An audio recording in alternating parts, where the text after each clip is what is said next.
नमस्कार मित्राणि, शुभापराह्नम्। अद्य वयं संस्कृतसाहित्यक्षेत्रे संस्कृतकवीनां दानम् इति सन्दर्भे चर्चां कुर्मः। अद्य वयं चर्चामत्र कुर्मः जयदेवस्य सन्दर्भे, पुनश्च महाकविदण्डेः सन्दर्भे, बाणभट्टस्य सन्दर्भे, श्रीहर्षस्य सम्बन्धे, पुनश्च भवभूतिसन्दर्भे। पूर्वम् अपि वयम् अन्येषां कवीनां विषये चर्चां कृतवन्तः। यथा भर्तृहरिविषये विस्तृतरूपेण चर्चा आसीत्, तस्य कृतीनां सन्दर्भे अपि विस्तृतचर्चा आसीत्। कालिदासस्य जीवनवृत्तान्तं पुनश्च कालिदासस्य कृतीनां विषये अपि विस्तृतचर्चा आसीत्। प्रत्येककृतिविषये अपि तत्र चर्चा जाता, कः नायकः अस्ति, का नायिका अस्ति, कस्मात् ग्रन्थात् एषा कथा आगच्छति इत्यादि विषये अपि चर्चा अस्माकं सञ्जाता एव। तथैव भासस्य विषये अपि तथैव तस्य जीवनवृत्तान्तं तस्य कृतीनां सन्दर्भे सर्वेषु विषयेषु चर्चा जाता एव। अद्य वयं ये अस्माकं परीक्षादृष्ट्या अवशिष्टाः कवयः वर्तन्ते तेषां सन्दर्भे चर्चां कुर्मः। यथा उत्कलः कवि जयदेवः, बाणभट्टः, श्रीहर्षः, दण्डी, त्रिविक्रमभट्टः, भवभूतिः, एतेषां सर्वेषां विषये सम्प्रति वयं चर्चां कुर्मः। तर्हि इदानीम् आरम्भं कुर्मः।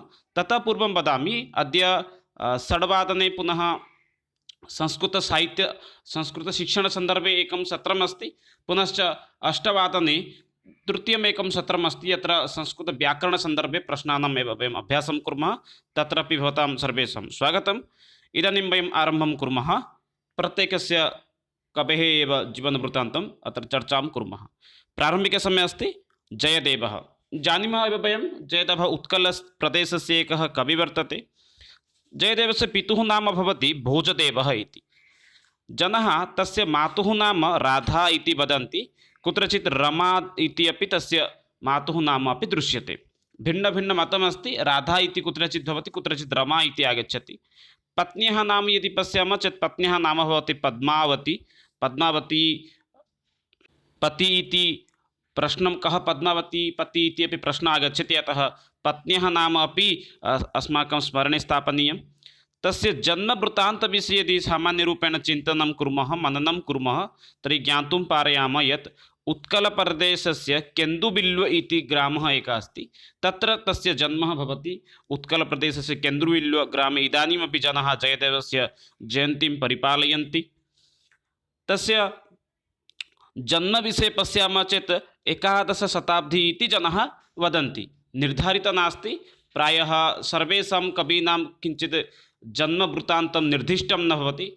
केवलं बाणभट्टस्य एव सामान्यरूपेण वयं तस्य जीवनवृत्तान्तं यदा पश्यामः, कादम्बरीमध्ये एव तस्य जीवनवृत्तान्तं वर्णितः अस्ति। तथापि जनाः 11 शताब्द्याः कविः इति चिन्तयन्ति, यतोहि तस्मिन् काले लक्ष्मणसेनस्य अपि जन्म जातः। लक्ष्मणसेनस्य समकालिकः इति अपि केचन वदन्ति तम्, अतः लक्ष्मणसेनस्य सभायाम् अपि एषः तत्र आसीत् इति अपि जनानां मतं वर्तते। एतदासीत् जयदेवस्य सामान्यजीवनवृत्तान्तं, यस्मिन् विषये वयं ज्ञातवन्तः। तस्य पितुः मातुः नाम, पत्न्याः नाम, पुनश्च जन्मवृत्तान्तम्। इदानीं तस्य कृतिविषये सामान्यरूपेण चर्चयामः। तस्य कृतिः भवति गीतागोविन्दम् इति। गीतागोविन्दं तस्य श्रेष्ठा कृतिः अस्ति।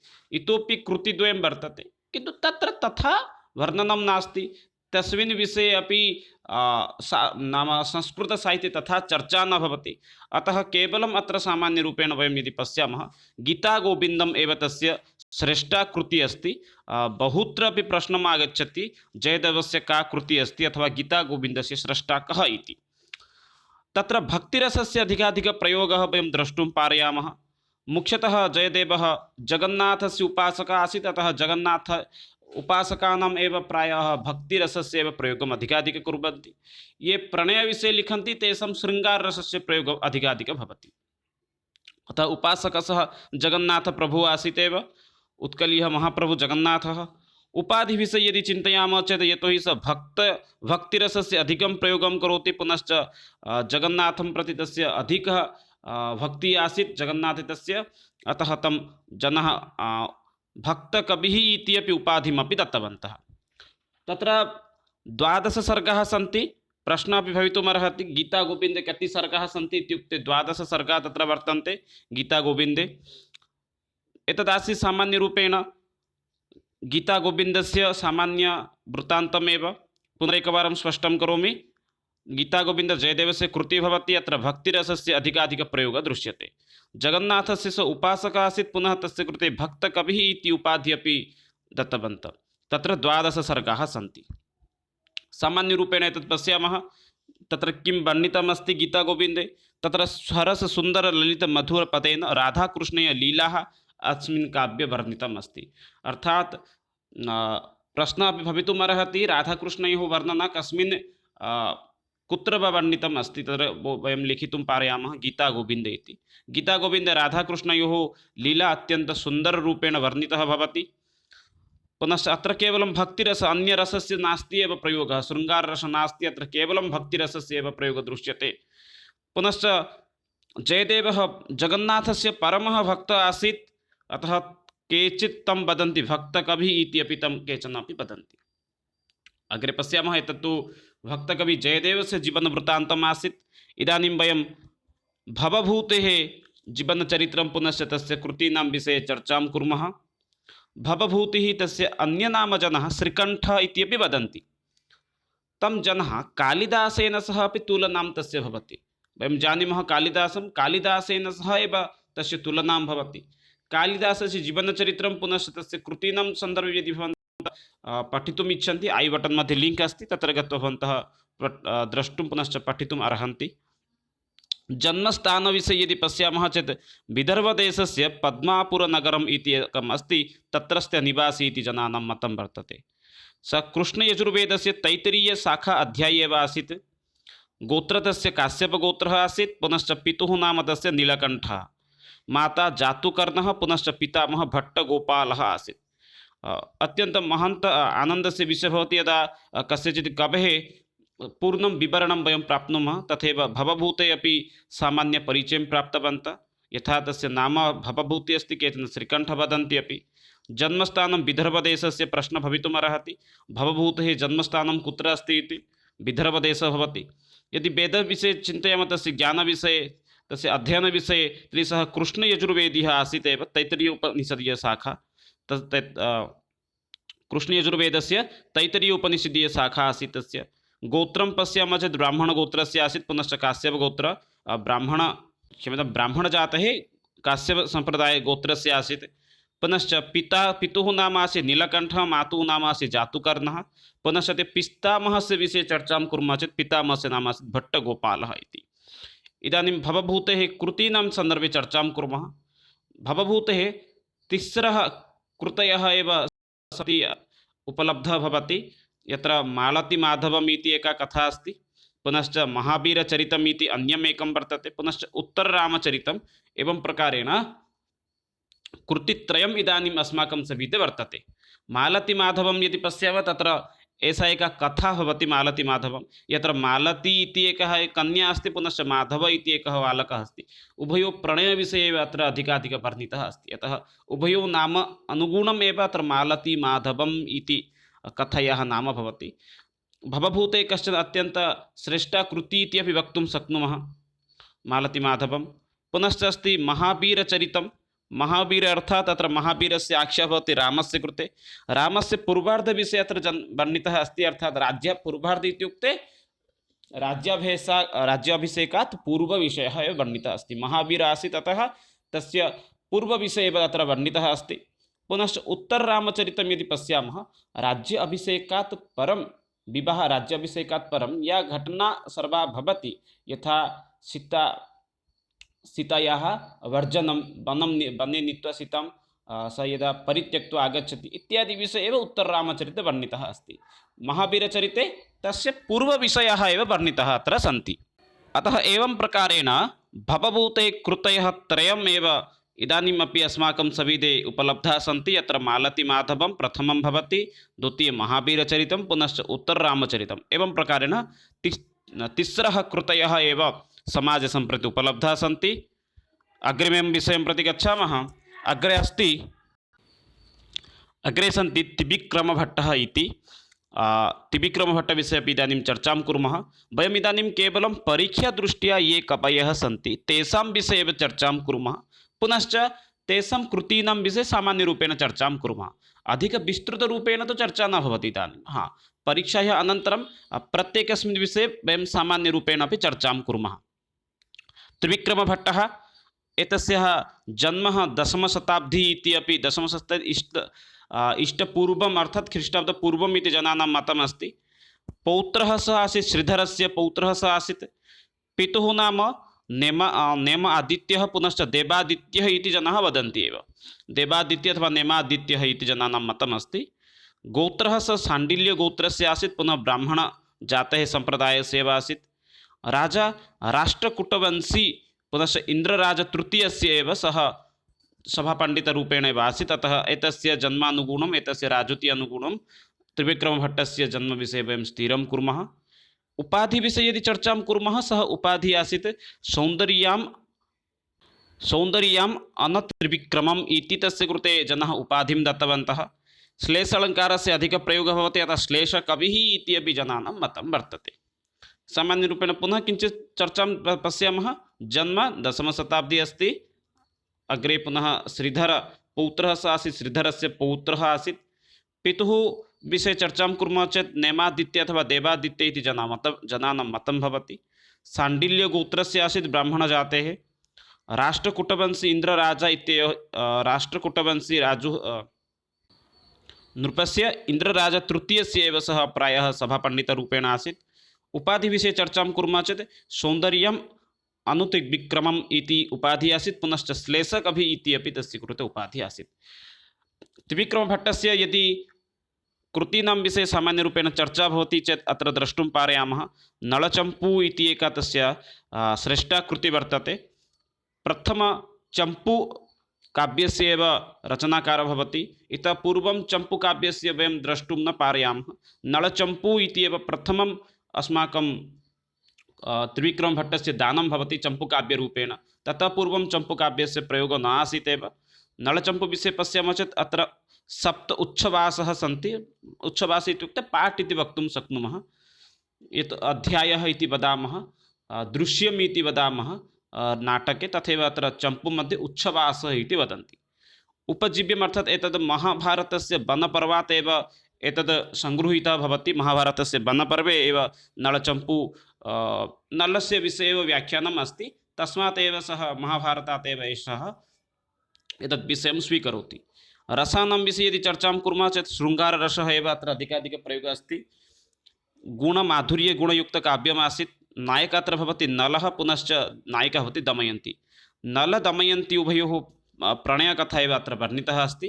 अर्थात् यथा महाभारतस्य कश्चन वनपर्वस्य कश्चन भागः भवति नल, पुनश्च अन्य एका नायिका अस्ति दमयन्ती। उभयोः प्रणयविषये एव अत्र सामान्यरूपेण वर्णितः अस्ति एव।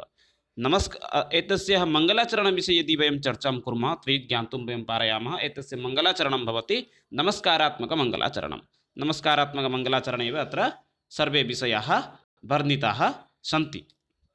ऐषमापि OSSTT परीक्षामध्ये प्रश्नः आसीत्, नलचम्पू कस्मात् ग्रन्थात् उद्धृतः अस्ति, अथवा तत्र वयं प्रायः विकल्पाः आसन्, रामायणं, महाभारतं, श्रीमद्भगवद्गीता। अतः अत्र सम्यक् उत्तरं भवति महाभारतात् एव एतद् प्रश्नः एव आसीत् एव। अग्रिमं कविं प्रति गच्छामः। कवि वर्तन्ते दण्डी इति। महाकविदण्डी विषये वयं पश्यामः। दण्डेः जन्मस्थानं विषये यदि चर्चां कुर्मः तर्हि काञ्चीवरनगरस्य एव सः जन्मस्थानं तस्य आसीत्। पुनश्च सप्तमशताब्द्याः कविः आसीत्। सभापण्डिते विषये यदि चर्चां कुर्मः तर्हि सः आसीत् नृसिंहवर्मण नृपस्य एव सभापण्डितरूपेण आसीत्। तस्य कृतित्रयमेव इदानीं प्रसिद्धाः सन्ति, यथा काव्यादर्शं, यत्र संस्कृतसाहित्यस्य अलङ्कारादिविषये तत्र विस्तृतरूपेण वर्णितः अस्ति। पुनश्च दशकुमारचरितं, यत्र दशकुमाराणां विषये एव अत्र वर्णितः अस्ति एव। अत्यन्त आनन्ददायकः एव काव्यमिति वक्तुं शक्नुमः, ग्रन्थः इति वक्तुं शक्नुमः। बहु सुन्दररूपेण तत्र अन्ये सर्वे विषयाः तत्र वर्णिताः सन्ति दशकुमारचरित्रे। पुनश्च सुन्दरकथा गद्यकाव्यं भवति। केचन एवम् अपि वदन्ति, यथा दशकुमारचरितम् इति नाटकस्य अन्यमेकं भागम् एव भवति अवन्तिसुन्दरकथा। यतोहि अत्र या नायिका अस्ति तस्य सम्पर्कः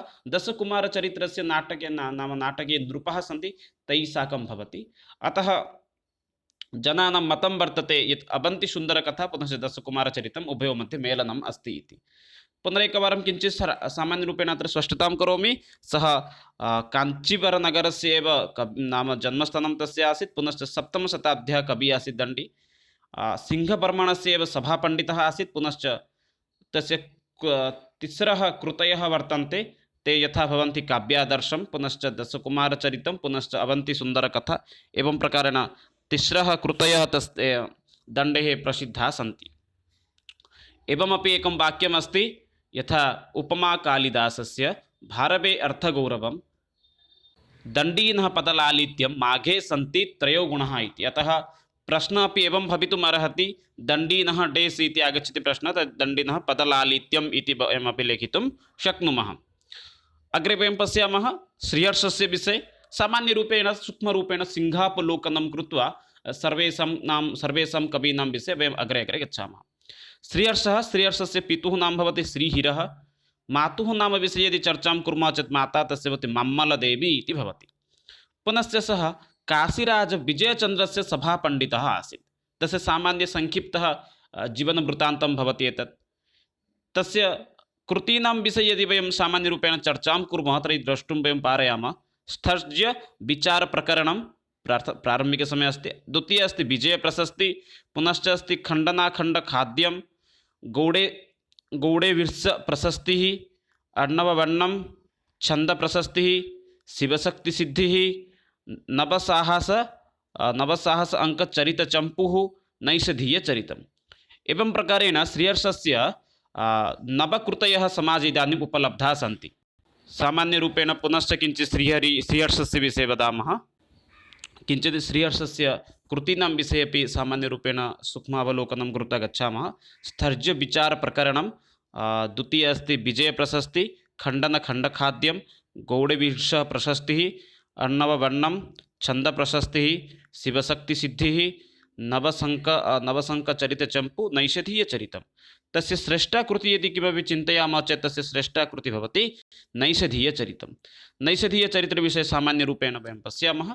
नैषधीयचरित्रम् अस्माकं बृहत्त्रयी यत् अस्ति, नाम महाकाव्यत्रयं, तेषु महाकाव्येषु एकः भवति एव नैषधीयचरितं। बृहत्त्रयी इति अपि जनाः वदन्ति।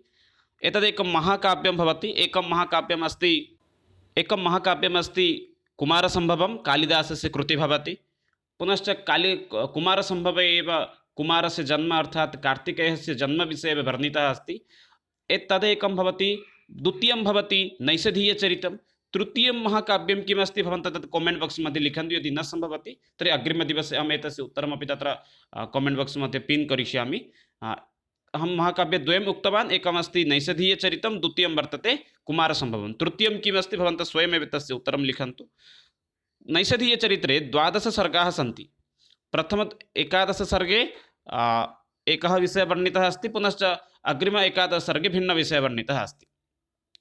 एतद् महाभारतात् एव आगतः अस्ति। महाभारतात् प्रश्नः अपि आसीत् ऐषमः नैषधीयचरितं कस्मात् ग्रन्थात् एव आनीतः अस्ति, अर्थात् महाभारत इति महान् काव्यग्रन्थात् एव एतद् आगच्छति। महाभारतात् एव यत्र विषयाः सर्वे गृहीताः सन्ति। बृहत्त्रयी वर्तते। पुनश्च महाकाव्यम् एतद् 22 सर्गाः सन्ति। अग्रे वयं पश्यामः बाणभट्टस्य सन्दर्भे। वयं सर्वे जानीमः एव बाणभट्टः अपि तादृशः कश्चन कविः आसीत्, यस्य कृति खलु कादम्बरी इदानीमपि जनानां जनमनसि अपि तिष्ठति। बाणभट्टस्य सन्दर्भे सामान्यं चर्चां कुर्मः। एतस्य गोत्रः आसीत् वात्स्यायनगोत्रस्य सः आसीत्। पितुः नाम विषये यदि चर्चां कुर्मः, पितुः नाम चित्रभानुः इति। पितामहः आसीत् अर्थपतिः। सः श्रीहर्षस्य सभापण्डितः आसीत्। तस्य कृतित्रयम् एव समाजे इदानीम् उपलब्धाः सन्ति, अर्थात् हर्षचरित्रं, पुनश्च चण्डीशतकं, पुनश्च कादम्बरी इति। एवं प्रकारेण कृतित्रयम् एव समाजे सम्प्रति उपलब्धाः सन्ति। कादम्बरी मध्ये सः स्वस्य जीवनचरित्रम् अपि अत्र वर्णयति। अतः एतदेव आसीत् बाणभट्टस्य सामान्यरूपेण जीवनचरित्रं। कादम्बरी सम्पूर्णं सः कर्तुं न समर्थः भवति, अतः तस्य पुत्रः भूषणभट्टः एव अग्रे तस्य नयनं करोति। एतदासीत् संस्कृतकवीनां संस्कृतसाहित्यक्षेत्रे योगदानं सन्दर्भे। अद्य अत्रैव अस्माकं सत्रं समाप्तं कुर्मः। पुनः मिलामः अग्रिमदिवसे अद्य सायमेव 6 तावत्पर्यन्तं विरमामि। जयतु भारतं, वदतु संस्कृतं, वन्दे मातरं। धन्यवादः मित्राणि, नमस्कारः।